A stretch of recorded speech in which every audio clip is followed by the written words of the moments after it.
కూర అయితే చాలా బాగా వచ్చిందంట. మా అక్క చాలా బాగా నచ్చింది అని తిన్నది. ఐఎమ్ హ్యాపీ ఫర్ దట్, ఎందుకంటే మొదటిసారి చేశాను కదా.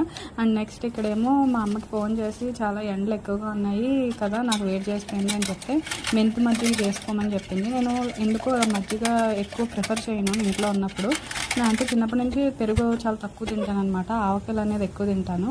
మా డాడీ అంతే. సో మా డాడీ అస్సలు పెరుగు పాలు తినరు. అదే పోలికి వస్తుందేమో అని చెప్పి చాలామంది భయపడ్డారు. కానీ హాస్టల్లో బీటెక్ ఎప్పుడైతే హాస్టల్లో ఉన్నానో కొంచెం పెరుగు తినడం అలవాటు చేసుకున్నాను.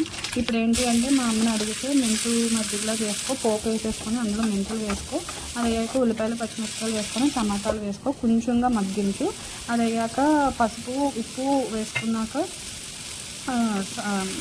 గెలగట్టిన పెరుగు వేసుకో. పెరుగు వేసుకునే ముందు స్టవ్ ఆఫ్ చేసే, ఎందుకంటే వేడిగా ఉన్నప్పుడు పెరిగేస్తే పెరుగు విరిగిపోతుంది అన్నది.